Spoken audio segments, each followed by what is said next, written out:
Okay, we're going to get started with our drawing here.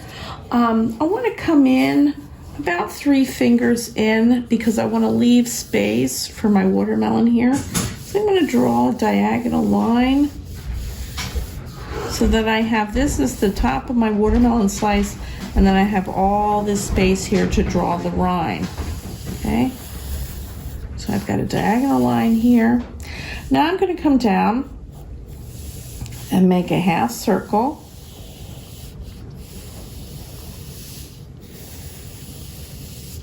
Very big letter U here to the edges. Now you can see I've left space, maybe a handful of space at this side here.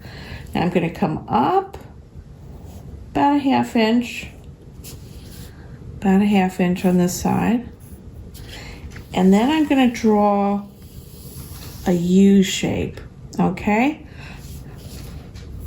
After I've done this line here, I'm going to come down straight, because even though the meat of the watermelon here is in this half circle, the whole watermelon is oval. So while this is half a circle, this part here, I want to think more oval.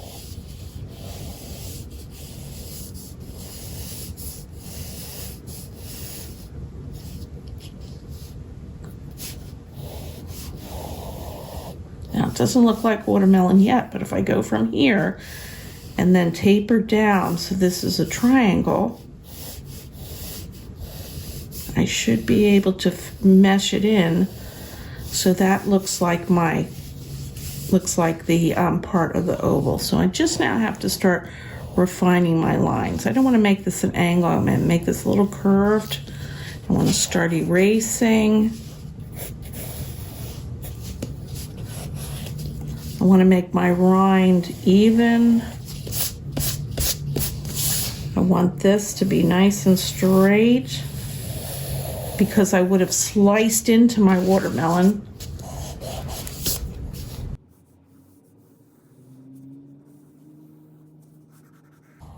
Clean it up.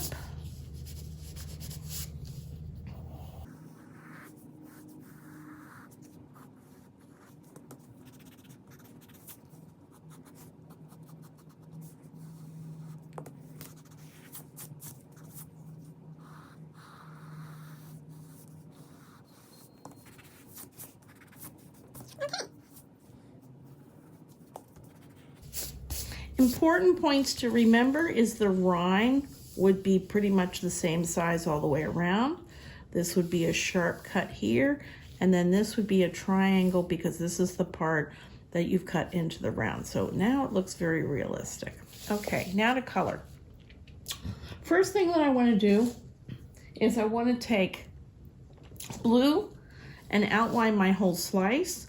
I will be going over except for this line here, I'll be going over with red, but I will be going over with green later. So I think I'm going to add the blue first. So I'm going to go around here.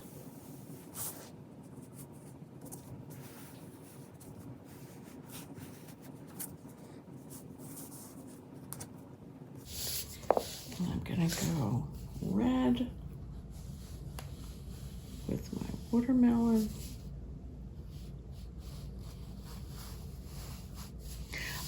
I'm using blue here because blue is one of the colors that makes up green, so it will help to blend in later. I'm going with red on my watermelon flesh here. Now, I'm not going to start coloring this red. I'm going to start coloring this with pink because then I'll have a good base color so that when I go over it with red, I have some nice shades underneath.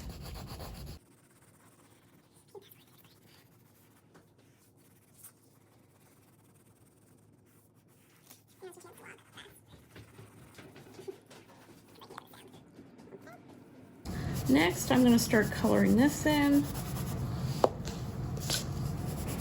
using a lighter green.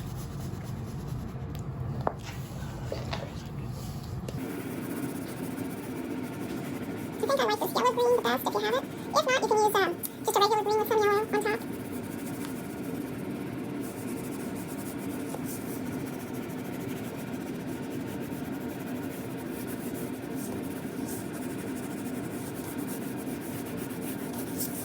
Now, if I were painting, this would kind of be my base coat. I'm going to add some of the markings on the side of the watermelon that you see. Watermelons often have deeper colored markings here on the side. Do that. Okay. All right, now I'm going to add to the rind, so I'm going to go over with my dark green crayon everything I went over with the blue.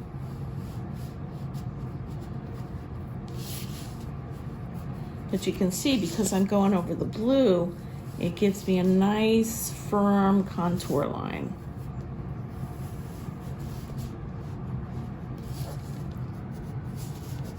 And then I can come in with the green color, and it adds a lot more depth to the picture.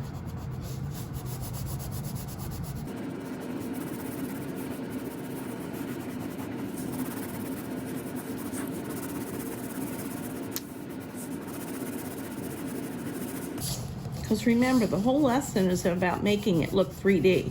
If we just colored it with one color, it wouldn't look 3D. It would just look, you know, it would look flat. It would look nice, but it wouldn't have the depth to it.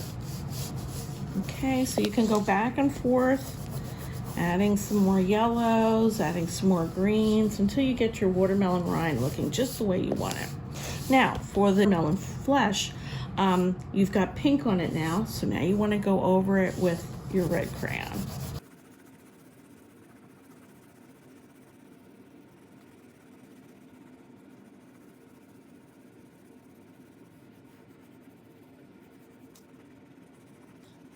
Try to color in the same direction. If you find that you're not coloring in the same direction someplace, like I did there, I then just go over it with a round coloring, and that kind of obscures the direction, makes it look nice and neat.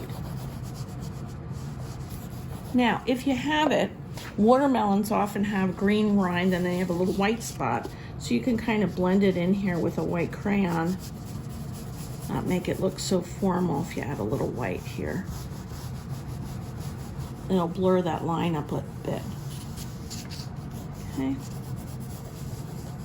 Okay. And now I'm going to add black seeds.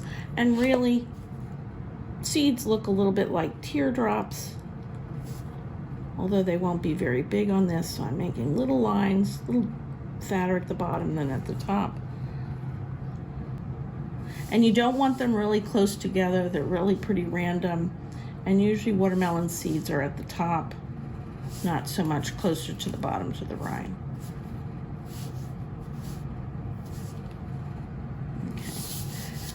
So here you go. Here you have your realistic watermelon drawing. So thank you very much and enjoy.